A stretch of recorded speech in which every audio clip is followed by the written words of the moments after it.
Pancasila. Ya, kita semua hafal Pancasila sebagai dasar negara kita.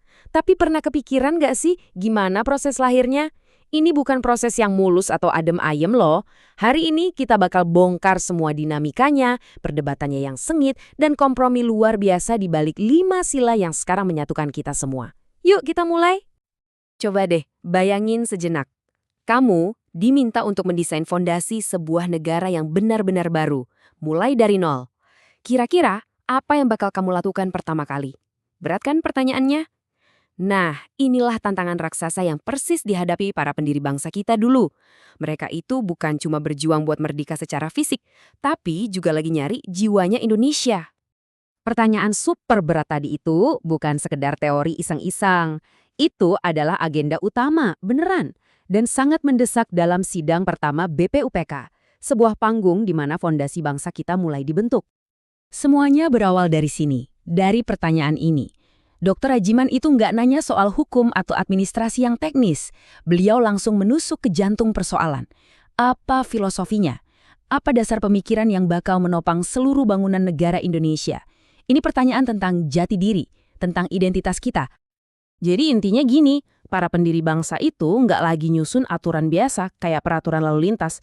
Mereka sedang merumuskan DNA bangsa, sebuah Weltanschauung atau cara pandang dunia yang bakal jadi kompas buat jutaan rakyat Indonesia. Penting banget kan? Nah, untuk ngejawab pertanyaan raksasa itu, panggung sidang BPUPK jadi saksi lahirnya berbagai gagasan yang cemerlang. Para tokoh bangsa maju satu persatu, memaparkan visi mereka tentang seperti apa seharusnya fondasi Indonesia.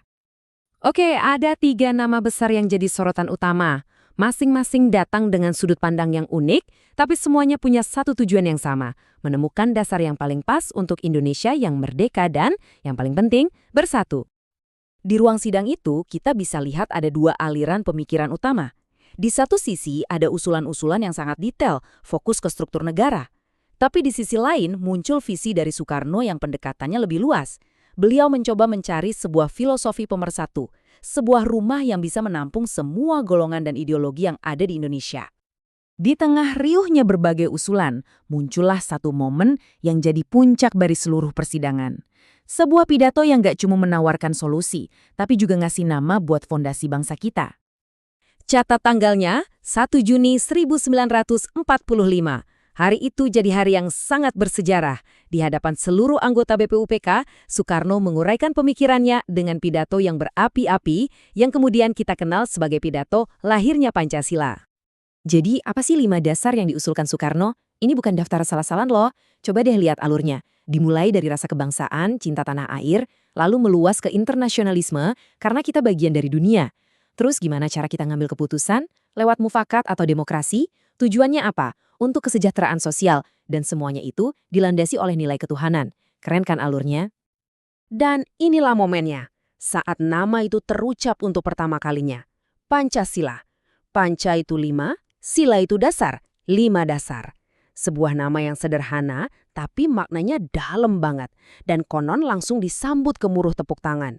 Semua setuju, ini gagasan yang brilian. Eits, tapi tunggu dulu, ceritanya belum selesai sampai di sini.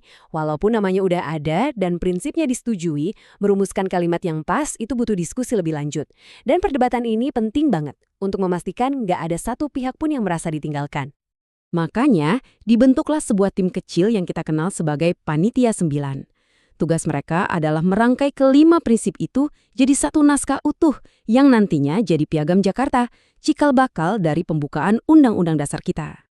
Nah, disinilah letak dinamika paling panasnya. Perbedaan rumusan di sila pertama ini jadi ujian terakhir buat persatuan bangsa. Ini bukan cuma soal beda kata-kata ya, ini adalah soal penentuan yang fundamental banget tentang bagaimana Indonesia akan merangkul semua warganya, tentang hubungan antara agama dan negara. Tapi disinilah kita bisa lihat betapa luar biasanya para pendiri bangsa kita. Mereka nunjukin kalau persatuan nasional itu ada di atas segalanya. Ini yang membawa kita ke babak akhir dari kisah ini. Dengan mempertimbangkan masukan dari berbagai kalangan, terutama dari saudara-saudara kita di Indonesia bagian timur, para tokoh bangsa dengan legawa, dengan besar hati, sepakat untuk mengubah 7 kata dalam piagam Jakarta. Ini adalah keputusan yang didasari oleh semangat untuk merangkul semuanya. Oke, jadi kalau kita lihat lagi perjalanannya, semua berawal dari diskusi filosofis di BPUPK, mencapai puncaknya waktu Soekarno ngasih nama Pancasila, terus disempurnakan lewat perdebatan sengit di Panitia 9, dan akhirnya disahkan sehari setelah kita merdeka. Sebuah proses yang luar biasa dinamis. Jadi apa sih poin utamanya? Gini, kekuatan Pancasila itu bukan cuma terletak pada kalimat-kalimatnya, tapi pada proses kelahirannya. Pancasila itu bukti nyata kalau perbedaan pendapat, kalau dimusyawarahkan dengan baik, bisa melahirkan sebuah kesepakatan agung demi tujuan yang jauh lebih besar, persatuan Indonesia. Nah, pertanyaan ini saya lempar balik ke kita semua untuk direnungkan. Para pendiri bangsa kita bisa bersatu di tengah perbedaan untuk melahirkan Pancasila. Gimana dengan kita hari ini?